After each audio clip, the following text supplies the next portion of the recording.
Hey, good afternoon.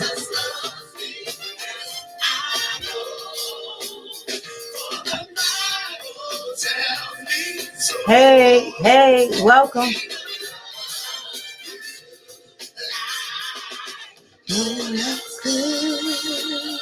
Hey, welcome.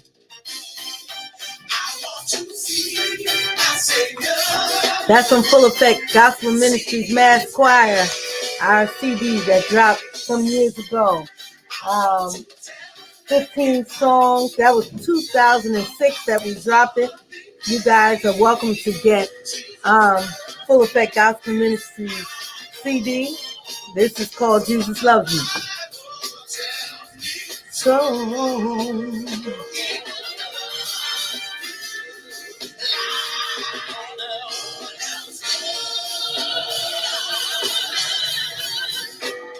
just enjoy this for a minute. Can you do me a favor? Can you share this? Can you share it? Share. Let's get some people on here. Thank you so much for sharing. Good afternoon, Eugene. Good afternoon, Maggie's Outreach. Good to see you guys. Good afternoon, Pamela. Good afternoon, Etta Brooks, Janine Mosley, Stephanie Moore, Kathy Davis. You guys sound like new people. Thank you for joining us. Thank you so much. Kim, fantastic. And Rose Hayes. Good. Hi, Rose. How you doing? Everybody's all right? Good to see you guys.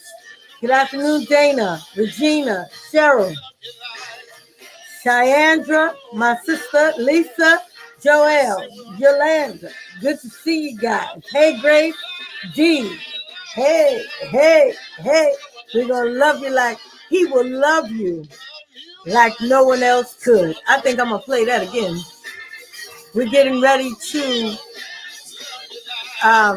get started, but we want you guys to please, sir, please, ma'am, share this with your friends, share it with your family,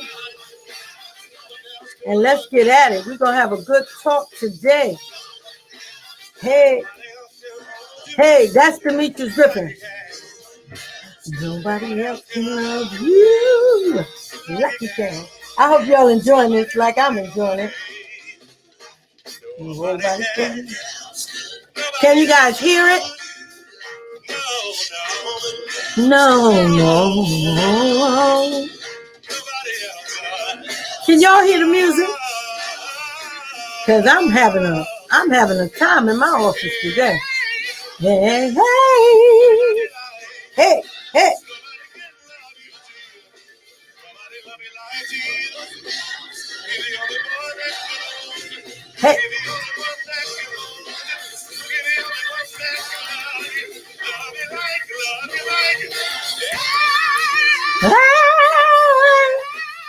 Y'all hear me singing? That ain't me, but I'm singing in my office.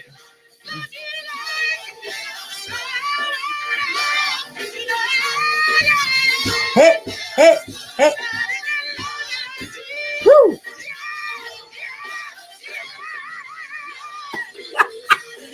I can really lip sync really good. Yeah. Woo! Nobody love it like you. Nobody love it like you.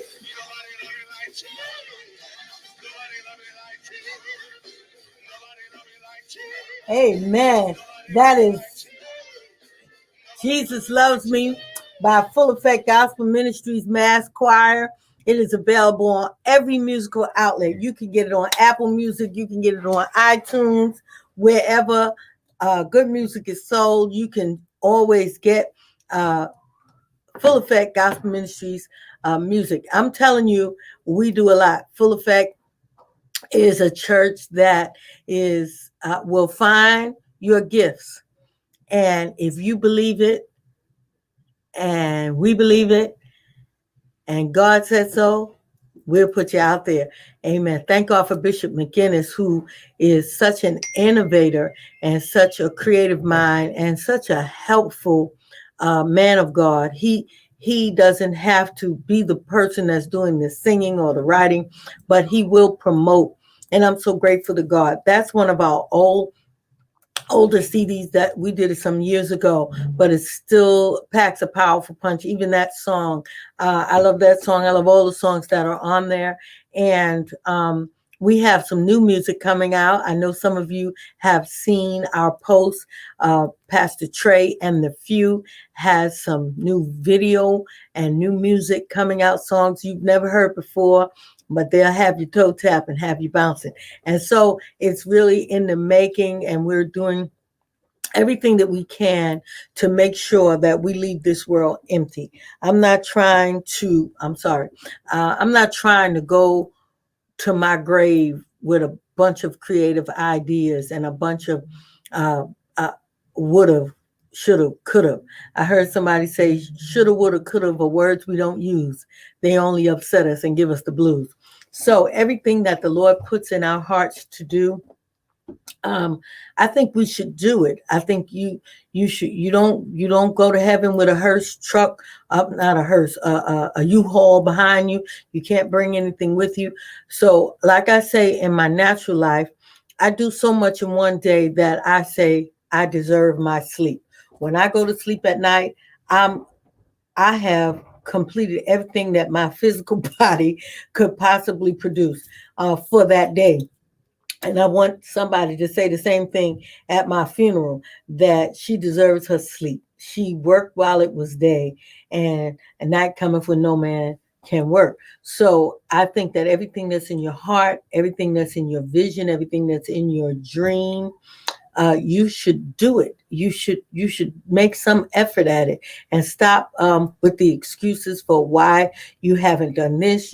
I'm gonna write a book. I'm gonna write a book, and you ain't write the book yet. Now this is a YouTube generation. We don't even need publishing companies to endorse and approve. You can self-publish, and in most cases, you sell more books because you can sell books to people who will buy your book just because you wrote it. They might not read it, but they'll buy your book because you wrote it. They'll celebrate you, sell it out the back of the car, sell it when you go sing, sell it when you go preach. Ask Wanza. She'll show you how to make money from writing books. But it's not even about books, music and plays and creativity and everything that we can be doing, business, we can be maximizing. Instead, we're spending too much time with the reasons why we can't. So I don't believe in I can't. I believe in what the scripture says. I can do all things through Christ who strengthens me. The most important thing is to speak to God and make sure that God is on board. And honey, when God is with you, you cannot fail. So today we're going to be talking about love relationships. We're going to really get into it deeply. And I want you to be prepared to communicate your questions or your concerns or anything that can help. Last week we were talking about relationships and family, and Jasmine and others shared some of their personal circumstances with us, and we were able to see things from other perspectives. And today I want to talk about love. I want to talk about relationship. I know I always talk about the love of God, but today I want to talk about love, for not just phileo love between human beings, but I want to talk about not just agape love. I want to talk about eros love, erotic love, not just like erotica. I'm just talking about love between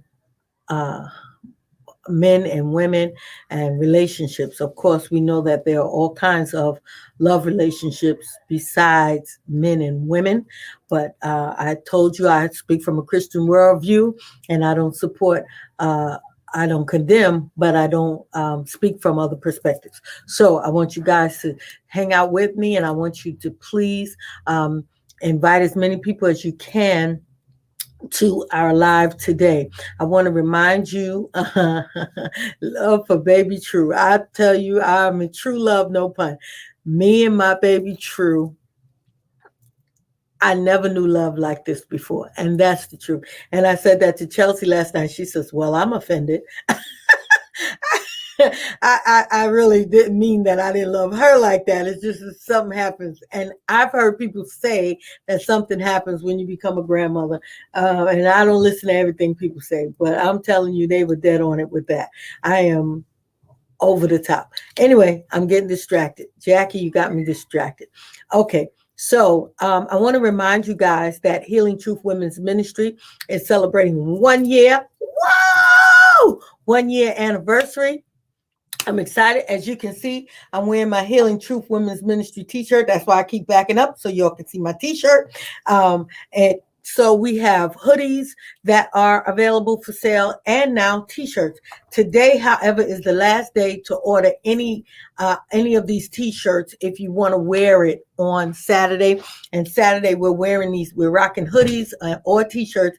You know, it's this time of the year where it could be 40 degrees or 75. We just don't know. So it looks like it's going to be 69 degrees on Saturday, so I'm gonna have my hoodie on.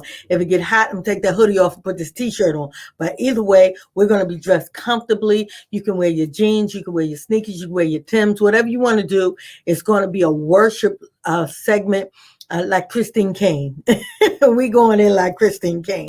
This Saturday is gonna be that kind of party. So I just want everyone to know, please don't wear your big hats and your rhinestones. Of course, if that's what makes you comfortable, I'm not stopping you. I want you to look like you want to look like. I want you to feel like you want to feel like. Whatever gets you to the worship place easier, that's what I want you to do. So I want all of us to come in, and you don't have to wear the hoodie. You don't have to wear the t-shirt. You don't have to do anything. This is not that kind of party where we have restrictions and tell everybody what to wear. I'm just saying, that's what we're going to be wearing, those of us who got it. So it's not too late. If you order a t-shirt by midnight tonight, you'll have it by Wednesday. So in time for Wednesday. So let's get that done. Let's continue to support one another. That's Saturday, October 3rd. Then on Wednesday, we'll be back here Monday, October 5th. That'll be our last Lunchtime Live with Lady Doctor. And so we're going to have a lot of fun on Monday with Lunchtime Live with Lady Doctor. We're going to have a panel discussion. It's going to be really nice. And then Wednesday night, October 7th will be the first night that we transition to our evening. It won't be like this. It'll be a little different. The spirit of prophecy is upon me. The prophetic anointing is on me, and some of you who knew me for years, you already know that. And so Wednesday nights will be more prophetic than lecturing like what I'm doing now. I'm going to I have released the anointing for prophecy on my life, and so I want to do that on Wednesdays, and I want you to be here this Wednesday. Let's see how it goes. It's going to be Wednesday, October 7th at 9 p.m. And I want you to please share and invite all of the women that you know. There are some things that can be answered. It's called the healing truth. And so prophecy speaks truth. And sometimes you don't really want to hear the prophetic. You're scared to death because you don't know what a prophet is going to say. But when a prophet speaks truth to you, the prophet also gives you guidance as to how to change the circumstance or change the situation. Then it becomes your responsibility to do something about it. I heard Bishop Jordan say that when words are spoken, after they come out of your mouth, they are released into the air. Unless there is a container to receive those words, unless there's a house built to receive those words, then they just evaporate into nothingness. So I want you to prepare your hearts to receive the word of the Lord that will be spoken into your lives directly. I am in prayer, I am in consecration, and I am preparing my heart to hear from God for you. So I definitely want you to be there on Wednesday at 9 p.m. It's going to be a phenomenal move of God, and I certainly want you to be a part of that. So these are just announcements. Those of you who are not a part of the Healing Truth Women's Ministry, I want to ask you one simple question. Why are you not a part of the Healing Truth Women's Ministry group? It's a no-nonsense group of women healing one post at a time. But as we approach this 1 year anniversary, it's going to take a new form. It's going to be even more. We have certain areas of administration that we're going to speak to in this ministry group. We have people ministry gifts that are designated to delve into all of the areas that affect women. And so you certainly want to be a part, and you cannot benefit from the programs that are coming through Healing Truth Women's Ministry unless you are a partner. So we want you to join the group and then fill out a partnership form so that you will be a partner of the Healing Truth Women's Ministry. Nobody's asking you for any money every month. Partnership usually means I'm a partner with you and I'm going to give you $25 a month. But it's not that kind of party. I just want you to partner and make it official that you are a partner, so that when we have these programs, government grants and so on, funding for different programs, we have to have a list of partners. So I definitely want you, if you have not filled out your form, please get your form filled out before Wednesday, October 3rd. We're going to have a celebration of partnership. It's going to be awesome. The Healing Truth Women's Ministry is going to open Cindy's house, and we're going to have Cindy's houses, which will be a 24-hour emergency shelter for women who are victims of domestic violence. It will also be for a longer stay program. It will be beds, shelter, place of living for people who are displaced, women who are displaced, who have children. We'll provide childcare. We'll provide whatever they need. And so in a nutshell, so Cindy's house is going to be a part, Healing Truth Women's Ministry will sponsor Cindy's house, and I want to have a Cindy's house near you. I want to be a light and a beacon for women. I just want to bless women. That's what God has given me. That's who I've been all my life, and I definitely want more people to be a part of it. Now, we only have 60 seats available in our sanctuary at 900. We have more seating, but because of COVID-19, we are practicing social distancing. And I mean, we are really practicing social distancing. You've seen us on a live stream, and maybe you have seen me without a mask. It's because when I'm in the camera, I don't like to have a mask on, but whenever I'm communicating with people, I have the mask on, and we make sure that we practice social distance. So I fell short a few times. I'm like, I'm sick of this mask, but I'm not disregarding the CDC's regulations. So what I'm saying is we have space for 60 people seated in a social distancing setting, and once we get to 60, we're going to lock the door. We cannot let any more people in. So if you have not RSVP, then you can do so at healingtruth900@gmail.com. I can put that up there, healingtruth900@gmail.com. That's for RSVP. Now, if you're going to RSVP and try to show up a half an hour late, your RSVP means NOTHING. You can't be, I got a seat. I'm going to go and get me something to eat, and then I'm going to go because they're holding my seat. Ain't nobody holding no seats. We're not going to have people standing outside trying to get in because you late. So please come early. RSVP means I'll be there early. Make sure I get a seat. So please RSVP at healingtruth900@gmail.com. And again, once we get to our capacity, we will not let anyone in. And we are asking every single person to have a mask on. If you do not have a mask, do not come. We will not let you in. We are following the CDC guidelines. We will take your temperature, and we will give you some hand sanitizer because we don't want to pass any COVID-19. We don't want to get the COVID. Okay, so let's make sure that everyone you can get the form, Jasmine, from the Healing Truth Women's Ministry group. It's posted in the Healing Truth Women's Ministry group. And if you can't find it, just scroll down, you'll find it. It should be in the announcements. And if you don't see it, just contact me at the email address, and we can always send you a form. It's a really simple form, but it also answers some of your questions that you need to have. So thank you guys. Thank you so much. I tried to do the announcements as quickly as I can. And I thank you for sharing. We're going to talk about love. We're going to talk about relationship. We're going to talk about some of the things that, and most of people that are on, I see Peter Jones, you're on. Good to see you, Chaplain, and others, gentlemen that are on. But for the most part, we're going to talk about love relationships from a female perspective, but men experience some of these things too. And the first thing we want to talk about today is the foolishness of love.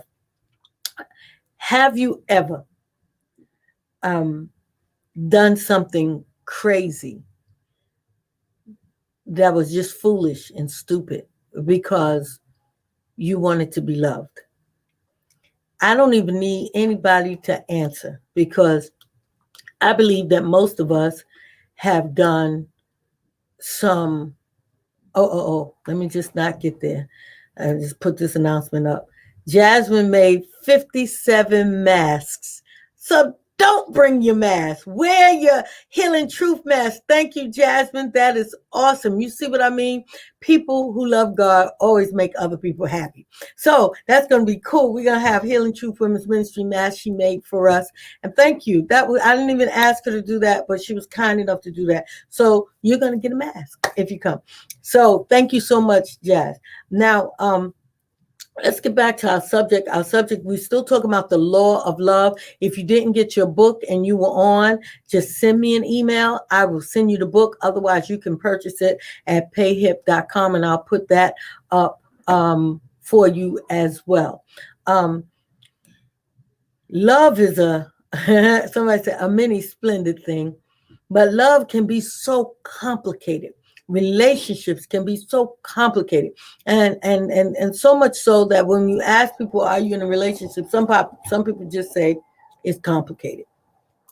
There are people who got involved in relationships with married men or married women, or got involved in relationships that you knew it wasn't going to turn out well.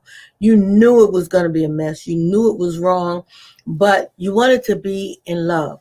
And I want to talk about wanting to be in love.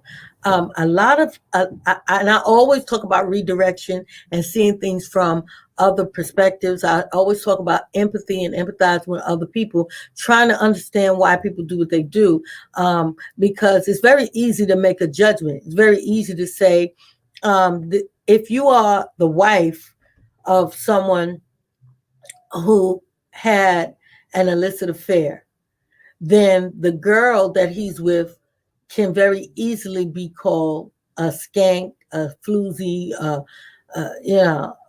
thought, and all the names we come up with when we're angry because this person, or especially if they know us, they communicate with us, and they're so-called friends or members or whatever, and they mess around with your man, and they mess around and get caught.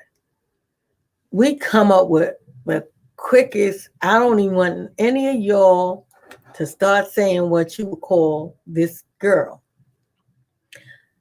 But here I am trying to say, let's see it from another perspective. Sometimes people do things because they need love. Y'all don't ask me how I know this song, but LL Cool J said, sometimes I sit in the room and I stare at the wall telling me I need love. I hear my conscience call, you need love, or something to that effect. And what he's expressing is that everybody needs love. And so love, the need to be loved by another human being besides your mama, your father, your sister, or your brother can cause people to do some crazy, outlandish, dangerous things. When a girl feels hopeless about love, I'm sorry, y'all, stay with me. I'm trying to be as open-minded as I can so that perhaps I can help somebody.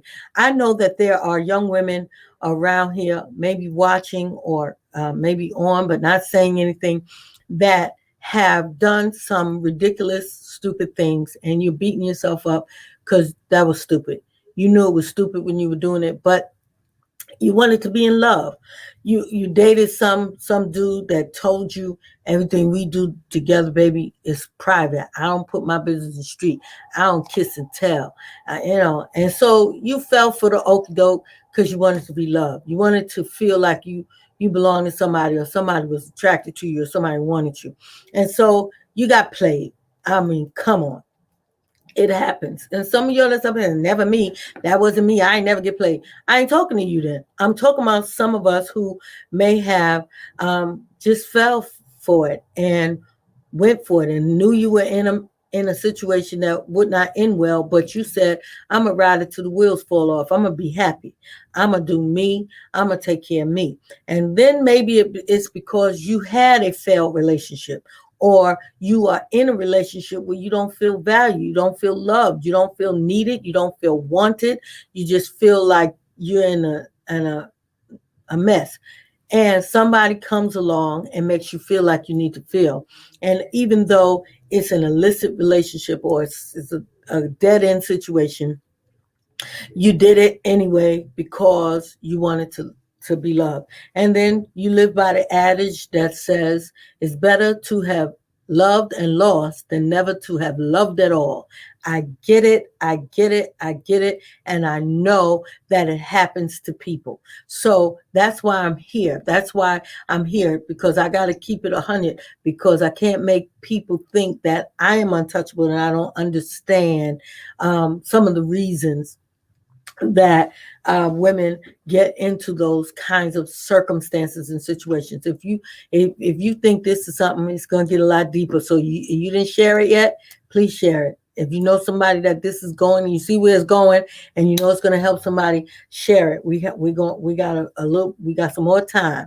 So please, let's be sensitive to what motivates people to do what they do.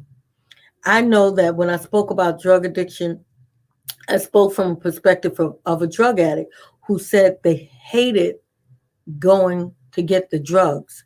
They loved the way the drugs made them feel, but they hated the addiction. And so there are people who are in relationships right now that those relationships are toxic. They hate that they're in those relationships, but something about the relationship makes them feel like they need to feel, and they feel like they need to feel that way. You could tell a drug addict all day, you don't need that, you don't need that, but they hear that thing calling their name, and they have a physical addiction that makes them actually need it. Now, I'm not talking about physical addiction, I'm talking about emotional addiction. Now, of course, we have to deal with the manipulation perspective. There are men who are, and I don't just want to say men, because the truth is, some of you are in relationship with women, women with women, men with men. I ain't trying to fight all that. I'm not trying to have that conversation today. But it's a love relationship that you're in. So I don't want you to just think that it's a men that make people feel this way, or men, because it's just human. There are women who have been manipulated into lesbian relationships when they're not even lesbians. The person is a powerful manipulator. So when we talk about manipulation, you've been on my lives before. We talked about manipulation and control. When people are able to get you to do what you would not do, then they have manipulative power and control over you. You've already made it clear that I will not do this. I will never do this. And before you know it, you out there all up in it. So you have to be careful of manipulative, controlling personalities that come into your world. So that's a factor, but that's not the one I'm talking about. I'm talking about nobody's manipulating anybody. Nobody's controlling anybody.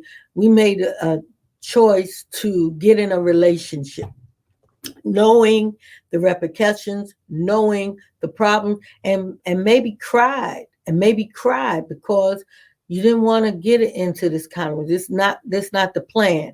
We say one thing led to another. It was not that one thing just led to another. It was that all of the circumstances played into the relationship that you ended up in. The sadness, the loneliness, the tears, the brokenheartedness, even the disrespect, or somebody else cheated on you, so you feel justified in doing that. So I want to make sure that I try to cover all the actual reasons that these things happen before we start going on our judgment witch hunt and be ready to kill everybody. So am I justifying anything?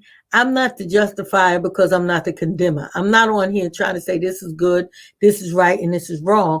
What I am trying to do is try to help everybody see things from perspectives that maybe we have not seen them from, and either give people the benefit of the doubt or help people in those areas. I've seen women, married women, who have been cheated on by their husband cheats on them with a young lady who was so weak for his strength that the wife felt sorry for the girl and started helping her see herself as better than this, and started helping her see herself as more valuable than a side chick.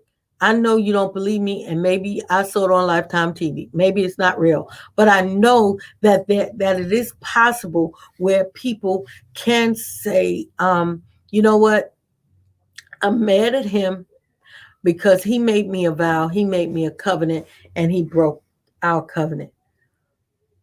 I'm mad at you because you're the person that he did it with. However, if I can help you see yourself better, perhaps you will not get in a relationship like this. He's not going to marry you. He's not going to sweep you off your feet and take you on a journey on his white horse. It's not going to happen. He's in his marriage and he wants to stay in his marriage, and you just going to be a side chick forever. So there are people who would do that. I think I would do it. I don't know. I never had the experience. I don't have that kind of situation. Never did. And I pray that I never do.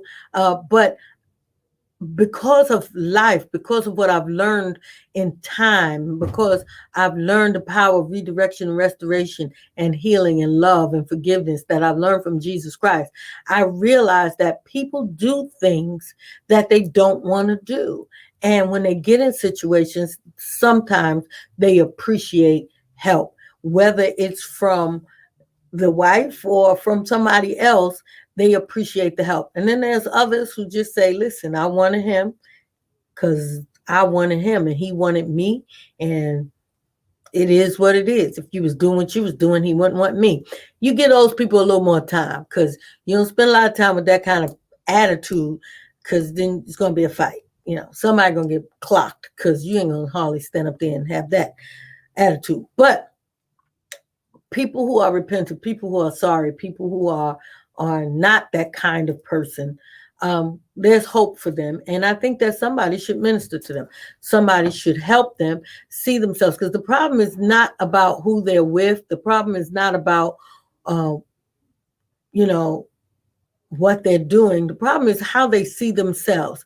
And I'm keeping it 100. I told you, sometimes I throw myself out there for y'all. Let me tell you something.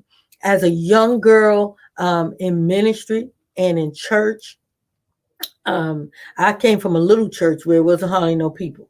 But then I went to a bigger church where I started meeting people. I started seeing ministry personalities, bishops and pastors and all like that. And I was kind of cute. I ain't so bad now. And I was, I had a little, I thought I was, a cute girl.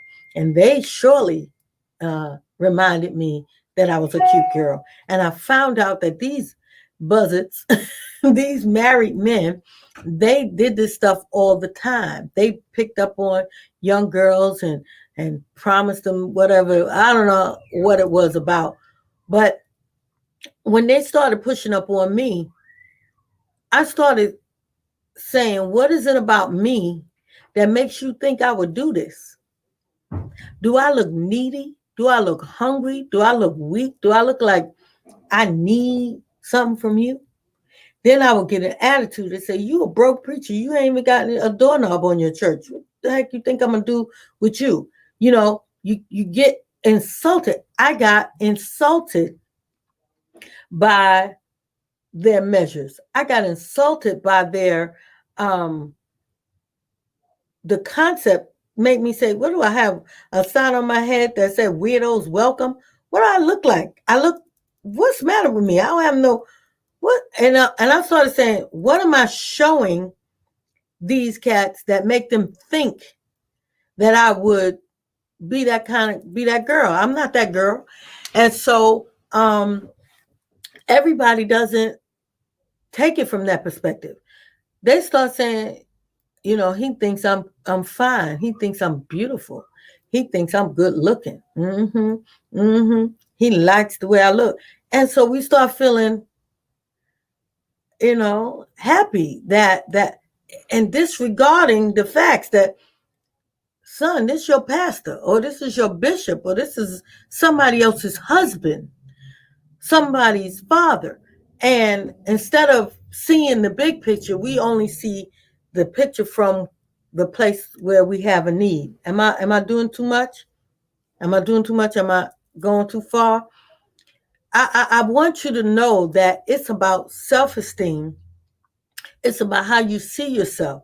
My mother raised me to see myself differently.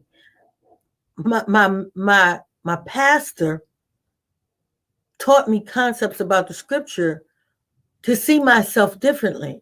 I didn't want to be seen that way. Maybe it was the clothing, because once I lost weight and I was cute, my clothes were a little sexy. I wanted to be sexy. I wanted to look, you know, maybe that look caused them to think that because I look like them and I dress like them, that I was them. And so I had a choice now. Either I tone down this look of mine, or I make sure that I don't get myself in a situation that I don't want to be in. And so I think that a lot of times we get in circumstances and situations because of what we need, what we think we need. And so when we talk about the foolishness of love, we talk about the things we've done that can be considered real foolish. Somebody might be in a relationship right now. They're like this. Uh-oh. Now, I'm not trying to tell you to run or jump out or leave the relationship. That's your choice. But what I'm trying to tell you is to try to understand how you got in so deep in the first place. Is it because this person offered you something that you think you needed that you couldn't get elsewhere? I mean, I always make a joke. He offered you a beef patty and a meat plan. You know, cable. Oh my God. You can get cable by yourself. You can get your own meat plan. You can, y'all don't know about going to the meat market and getting a meat plan. But anyway, I'm making a joke about that. But anyway, what happens is when you get in a situation where you need something and this person is giving you what you need, you start to believe that I know what I got. I don't know what I'm getting. I'm getting what I need from this person. And either you decide that you're going to be selfish and you're going to get yours no matter who it hurts, no matter what it costs you, or you think you're hopeless. You think that this is the only way to get what you need. So I want to help you without knowing you. I want to help you without knowing who I'm talking to. I want to help you by letting you know that there are always other ways to get what you need. First, you want to examine whether or not you really need it. I always say, God said he will supply all my needs. If I don't have it, I don't need it. And when I need it, he will supply it. I know that's a general statement, don't always work, but that's just something that works for me. But let me just say something. When you saw the law of love, it says love, affection, and wholeness. necessary or not. Most people said necessary, necessary, necessary. And I believe it's necessary too. But you have to find out if what you need in this relationship is necessary for you. Can you survive life? And can you survive life well without it? People say, listen, I can do bad all by myself. I'm up here with this joker and we both broke. I ain't trying to, if money is what you, if money is the factor that keeps you together and he ain't got no money, it's an easy decision. But maybe this person is affectionate towards you. Maybe you're staying in an illicit, adulterous affair because what you think you need from your husband, you're not getting it, but you're getting it from your boy. And you gonna keep on sneaking and creeping and risking your relationship because of the one thing that the whatever number of things that you are not getting at home. Now you stay with your husband, and husbands, you stay with your wife because there are things that you need in that relationship with your husband or your wife that makes you want to stay. But the things that are missing makes you want to stray. Okay, I rhymed. The things you need make you want to stay. The things that are missing makes you want to stray. And so you get into this relationship where you're getting these other things like affection. So we're going to talk about affection. You better certainly get this book. Affection is something that most people use as the barometer for an affair. I don't get no affection. He doesn't touch me. He doesn't have no sex with me. He don't want to love me. He don't want to treat me like a And so you find somebody else. I'm sorry, I only know how to talk like I know how to talk. I can't use clinical terms. I'm doing the best that I can do. So I hope I'm not too raw. Okay, I'm trying. Okay, so you get into these relationships trying to get this other part that you don't get, but you're getting something else. You're going to get something you didn't want. You're going to get a life of secrets.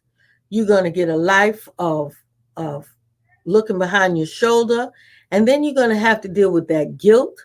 At least in the beginning, you're going to have to deal with that guilt. You're going to be like jumping from one to the other.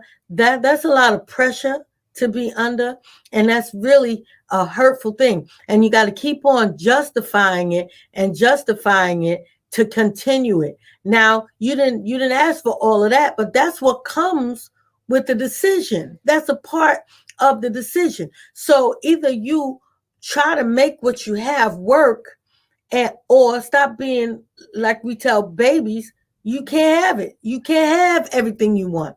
And at some point, we have to look at ourselves, men, women, and we have to say, I love you, Cynthia, but you cannot have everything that you want just because you want it or you think you need it. You can't have everything you want. And that's what we teach our children. We teach our children growing up. It's not your birthday. It's so-and-so's birthday. And you can't have it just because you want to have a tantrum. You can have a tantrum all you want. You're going to get backslapped because you're not going to be in the street having a tantrum because you can't get what you want. And some of us forget that we can't get what we want just because we want it. Adam might have wanted more than Eve, but all he got was Eve. Marriage, you only get one. You can't have 10. That's just, you're like a baby. I want 10. I want 5. At some point you got to grow up and say, this is the one person that I have pledged my allegiance to for the rest of my life. Till death do us part. Really? Yes, till death do us part. So what does that mean? That means whatever is missing in my love relationship, I got to figure out how to get it or figure out how to live without it. I can't say, well, my third option is to go and get it from somebody else. Now we talk about things that happen after that. So sneaking around doing it, And all of a sudden, you done fell in love with old boy. You done fell out of love with husband, fell in love with old boy, fell out of love with wife, fell in love with Coochie Frida. You're 20 or whatever. Now you done fell in love. Now you want to leave this one and go be with that one. I get it. I get it. I get it. It's a real thing. But now you have something else you didn't ask for. You have your commitment and your covenant. Marriage is till death do us part. You signed on the dotted line. I told you about the time. I don't know if I told you all, but I know I said it before. I bought this car. It was a Dodge Omni. I didn't know anything about cars. I didn't know anything about maintenance. I didn't know anything about anything. I didn't even know how to park the car. Well, the car broke down. I said, you know what? I don't want this car no more. It's too much trouble. I just got out of the car on the highway, got in another person's car, and left that car. The plates, everything on the car. I just left the car. I said, I don't want it no more. Whoever finds it, they can keep it. I even left the keys in the car. Take the car. You can get it started. You can have it. That was young girl stupidity. Baby, they called me from Ronkonkoma or somewhere and say, we found your car. I said, I'm looking for that car. I don't want that car. They said, but it's your car. I said, you can have it. Give it to your wife for Christmas. I don't want it. You can fix it. You're a mechanic. Fix it. The man said, miss, this is not how this works. You sign on the dotted line. You are committed in a contract for this car. You have to come and get this car, and you have to pay to come and get it. You got to pay to get it towed. You got to pay. Everything cost me money. My decision to leave the car cost me so much money. I ended up getting the car back and had to fix the car because it was my car. I couldn't give it away. I couldn't even give that car away. I'm trying to say your decision to just up and leave a marriage is going to cost you. It's going to cost you one way or the other. And that's why they probably wrote that song, It's Cheaper to Keep Her, because it's going to cost you. And so now you make another decision. Well, I ain't getting out of this. I'm going to stay with both. That's going to cost you. So the bottom line is the best choice is to work with what you have. And now that's marriage. But what about if you're not married? What about if you just live together, or if you're in a boyfriend-girlfriend relationship or an engagement? I think the same thing applies. Even though you haven't said till death do you part, you made a commitment. You made an agreement. Well, what if they cheat on me? What if somebody breaks their part of the commitment? I am a believer, and some of you already know where I'm going with this, that you do right because it's right to do. You honor your commitment. You honor your word. You do what you said you would do. It wasn't marriage was never a relationship that said only one person did the talking. Both of you had to say, I do. Both of you had to agree to the terms. So if one violates the terms, does that end the business? Absolutely not. Does that end the marriage? It doesn't have to. Of course, Jesus said, I never agreed to divorce. I never wanted divorce. But because of the hardness of your heart, if somebody's cheating on you, you could get a divorce. Now, I don't want to be in the permissive will of God in such a way that he says, I don't want you to do it, but if you want to do it, go ahead. You ever did that to your kids? Well, my answer is no, you can't go. But I'm going to tell you this, you could go if you want to. Now they're sitting up there saying, and now I got to deal with the guilt because now I'm going to walk out of here and she don't want me to go. Something happens. She going to say, I told you shouldn't go. That's how Jesus answered them about divorce. It's never been the will of my Father, but because of the hardness of your heart, go ahead, take your best shot. Am I saying there are no situations where it turned out well, where people just married the wrong person? It was a mistake from the beginning. It was a mess. God wasn't in it, and they had to get out of it. And they finally got into a relationship that was more God-centered, that made more sense, and they would live happily ever after, of course. So please don't get it twisted. I'm not saying everybody who gets a divorce is wrong. What I'm saying is, if you're in a relationship that is a God-centered relationship, and it is a possibility that you guys can stay and work it out, then my position is that you should do that because of all the reasons that I'm mentioning. Even in In a case where you are engaged or dating, now you have some options. You do have some options because you have not signed on the dotted line. You have not said, till death do us part. But you still have an emotional tie to this person. You still have an emotional, you're still in love with them. You're in love with them and they did something, wrong to you. It doesn't mean that all the time that it's a game, it's an end game, or that it ends the relationship. That's up to you. Forgiveness is always an option. Forgiveness, understanding, time, patience, all of those are always options. And some of us, we don't want to forgive. We say, I can't forgive them for this. I can't forgive that. And you start again. All these things are real situations. My job here is to help people make the best decisions possible from a kingdom perspective. Now, if you're not kingdom and you don't understand the weight of responsibility that is involved in relationships from a Christian kingdom perspective, then I'm probably not talking to you. If it's just a feeling thing to you, get whatever it feels like, do it. That's the kind of life you live, and you just do whatever you want to do. I'm really not really communicating with you. We live by a set of principles and guidelines. There are certain things we don't do because we don't want to displease the Father. There are certain activities we don't participate in because we don't want to displease the Father. We want to be in his good grace. We want to live according to his word. We want to be pleasing in his sight. So that's the perspective that I'm speaking from, not the perspective that says you just keep trying until you get what you want. That's a selfish perspective, and it kind of, is risky too. So we want to make sure as you get to a certain age, you're not dating just to be satisfied or to feel loved. You're dating with marriage in mind. You're dating with marriage in mind because marriage is honorable unto God, and that's the thing to do. And if you can't do kingdom business together, you got no business together. You shouldn't even be dating. You're wasting your time. So be not yoked together with unbelievers. And I'm not talking about somebody who just say I believe. They have to believe pretty much everything that you believe, because everything you build your life on is what you believe. You build your life based on your belief system, and your belief system says, this is how I dress, this is what I eat, this is what I wear, this is how I live, this is how I respond to trauma. Your belief system is the basis for those decisions. And if you two have two different belief systems, then you're going to have conflict along the line.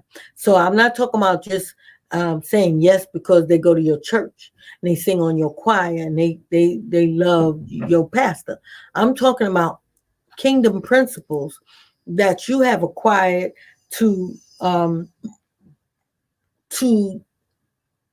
become your belief system. And I'm talking about maturity, because if you're 17 right now, you probably don't have a real belief system.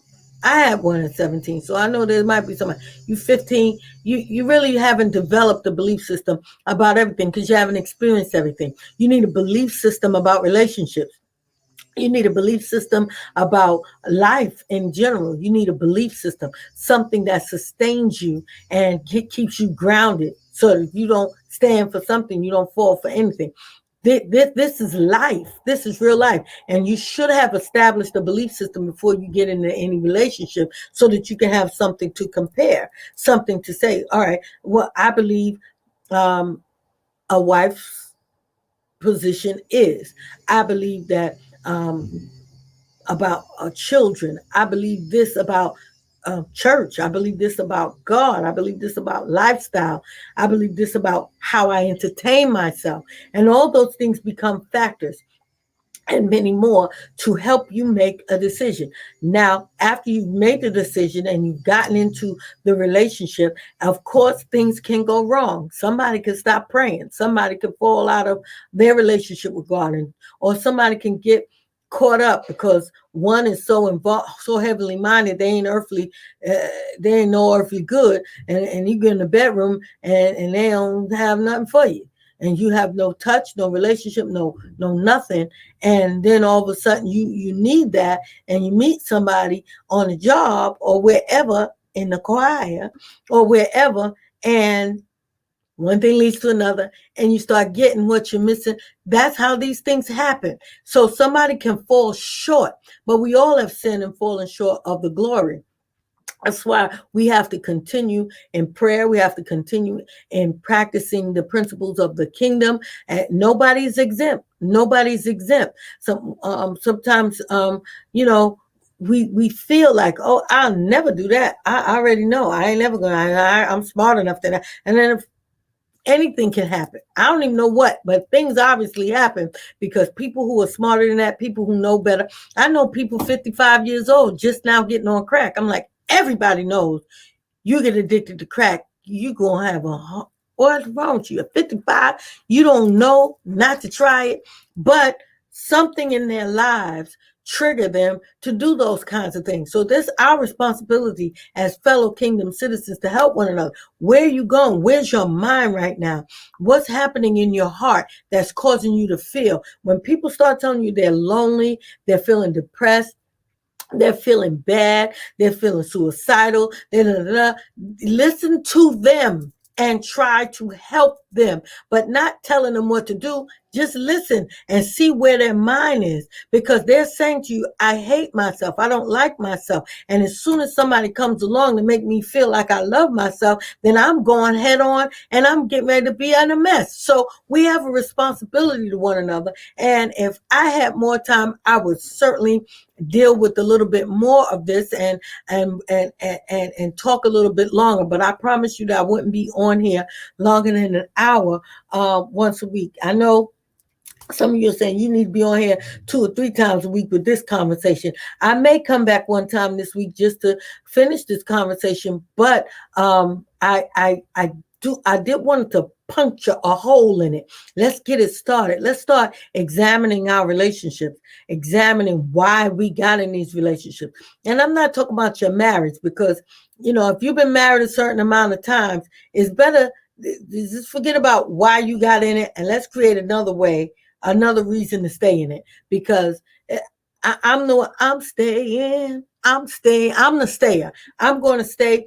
And I believe I encourage people to stay. Of course, I don't encourage domestic violence. I don't encourage hurt and pain and fighting and physical. I call the cops 911. I'm just saying. I do encourage understanding, empathy, and redirection. I do encourage seeing things from all the perspectives that we can see things. For instance, if a man cheats on you, or a woman, your girlfriend cheats on you, or whoever cheats on you, and they did everything they could do to keep it from you. They hid it. It's been going on for 5 years. You didn't even know. And now you know. You done found out because you start checking text messages, emails, checking phone calls, start saying, what's going on? And you figured it out. This person's intention was not to hurt you, obviously. Now, it was dumb, it was wrong, but their intention was to keep it from you. For whatever reason, they thought that this was just for them. They forgot the two become one, and what it was for you affects me. And maybe they forgot it. Maybe they just didn't know it, or maybe nobody talked to them. I'm just saying, I'm trying to give every benefit of the doubt that I can give. However, the question now is, what do you do now? What do you do now? And you can't keep on asking people, because people going to tell you what they would do with old Joe, who they live with. You ain't got their Joe, and they ain't got yours. You can't do what people say they would do. You have to have a better ground. And if you go to your belief system, you're going to find the word forgiveness in there. You're going to find the word mercy in there. You're going to find the word grace in there. And either you ignore forgiveness, mercy, and grace and go to vengeance. It's going to be your choice. Or ask God for forgiveness because I'm out of here. That's going to be your choice too. And you get what you get when you do what you do. So before we start throwing away people and throwing people out the window and getting rid of people because of their indiscretions, see yourself 85 years old alone. See yourself with nobody. See yourself, I'm just saying, going from one situation to an even worse situation. Don't only see yourself getting out of a bad situation into a better situation. Of course, that is possible. I have to keep on saying that because you're going to say, Cynthia said, it's going to get worse. I didn't say that. I'm saying it is possible that you get out of a bad situation into a better situation. I've seen it happen countless times. But I don't want you to think that that is the only alternative, because sometimes getting out of one situation puts you in a worse situation, either a lonely situation where you have nobody, or a worse situation where you have somebody. So you got one who don't come home at night, and then you get a new one who comes home every night, but he be sleeping with boys in the morning. You don't know. You don't know what you're getting. That's my point. And I don't want anybody to be scared to make a decision. It has to be based on a belief system, a grounding principle. And if the grounding principle for you is marriage is honorable and the bed is undefiled, then stick with that. If the grounding principle is if we don't forgive others, God will not forgive us. The grounding principle is He will heal your broken heart and He will help you to forgive, and you can move forward by the grace of God and by the strength of the Holy Spirit. Then use your grounding principle and let that person work out their own soul salvation with fear and trembling. And don't let their problems become your problem. I'm just saying, Cynthia McGinnis, just talking, trying to help people the best way I can. And I don't know. I see you, Joseph Parker. I know what I'm going to do. Sometimes you even make a decision to do the right thing, and that person doesn't want to do, they want to go. You got to out. If somebody says, you broken and hurting and wounded, but you willing to work it out, and this person says, well, I don't want to work it out. Now you free. You can't make people stay who want to go. And once they go, then you have no other choice but to expect a better outcome. But I'm talking about you being the one that want to go. Okay, so I thank you guys for indulging in this conversation. Of course, I am trying to build Healing Truth Women's Ministry, so I'm going to ask you for a seed. I'm trying to build this Cindy's house. I'm trying to get financing to do the programs that Healing Truth Women's Ministry offers, and I can't do that without your help, without your seed sowing and your gifts. You can Cash App. This is the new Cash App. Cash App is whack now. They just keep closing all the Cash Apps. But anyway, they closed it, and now I have another one. It's $ for my healing. If you have Venmo, that's something new for me. But if you have Venmo, I am at Lady Doctor. Or you can always go to Givelify and look for Healing Truth Women's Ministry, because Healing Truth is a 501c3 organization, and is listed right in there. Healing Truth Women's Ministry. Or you can PayPal at Cynthia McGinnis at AOL.com. Why am I giving you all these options to sow? Because number one, if you give, God said He will give it back to you, good measure, pressed down, shaken together, and running over. You're sowing into good ground. You're blessing women around the world, and we're getting ready to be around the world. We're doing the best that we can do, and it's only 1 year. And Healing Truth Women's Ministry has been in existence, and anybody who knows me knows that with the leading and the approval of my pastor and our general overseer, who is also the co-founder of Healing Truth Women's Ministry, I'm not out here doing my own thing. This is not Cynthia McGinnis Ministries. This is Healing Truth Women's Ministry, supported by Bishop McGinnis, supported by the Full Effect Churches Global Alliance, and supported by God himself. So anybody who sows into this is going to be blessed. I can tell you that. I understand the principle of seed sowing and I do it all the time. That's why I know. You're also blessing Shriners Hospital. You're also blessing why can't I ever remember the other hospital? St. Jude Hospital for Children who have cancer. Sowing into us sows into them. So, and so many other things. I don't want to have to sell Healing Truth every time I ask for a seed. So those of you that are a blessing, you can have my book for free called The Law of Love. It's an ebook. If you sow today, however you sow it, make sure that we get an email. The email address is scrolling across the bottom, healingtruth900@gmail.com. You can simply say, I sowed today. Doesn't matter how much. I sowed today send that to healingtruth@gmail. When you do that, I will have your email address and I will be able to forward you the ebook called The Law of Love.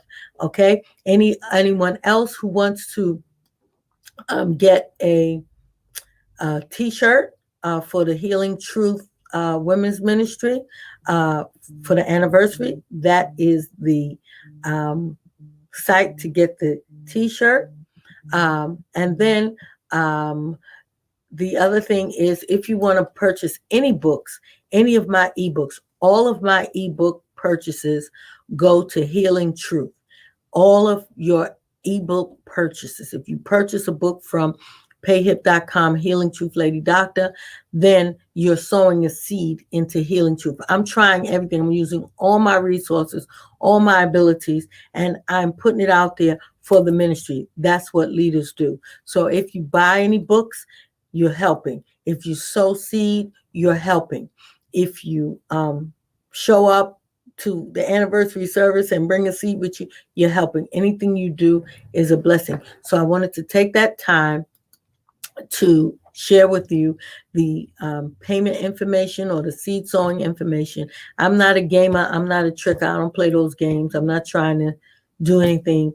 I'm just trying to help finance this ministry until we start getting some government grants. And even if we do that, we still need, for instance, if somebody gives us free Pampers to give away to new moms, we have to package them. We have to put it in something and mail it or ship it. We're going to do the Queens MA project where we're sending packages to your children who are incarcerated or institutionalized. We got to buy the boxes to put them in. We got to put the postage on there. So let's not get it twisted. If we get items to give away, we need to bag it. We need people to do all of that. Helps. So I keep everything real. It's a very simple process. It's not no deceit involved. So any seed that you sow is a blessing. I'm praying for you. I'm praying for Raquel, who is always sowing bountifully into Healing Truth, and she has had a tragedy. We're praying for I believe her husband passed. We're praying for all of you. We pray for you. We pray regularly, and we will have a dedicated prayer day just for women effective October 3rd. So we're doing a lot. And it's only because we love people and we want to be a blessing. So anything you do to be a blessing to us, now it will be a blessing to others. Thank you again. And let's talk again about relationships. Let's talk again. Let's go a little deeper. I like talking about marriage. I like talking about relationships. I like talking about love. I love love. I love being in love. I think being in love is something everybody should experience. And so I want to make sure that if I can in any way, help that love to last. I want to help that love to last. So next time we get together, we're going to talk about the things that come to interfere with our love and our love relationships, and how to combat them and how to get over them and how to maximize, get the best results. So meet me again, either Monday the 5th or look for me during the week. I might come back in the middle of the week. Love you guys, and thank you so much for joining Lunchtime Live with Lady Doctor. Bye-bye now.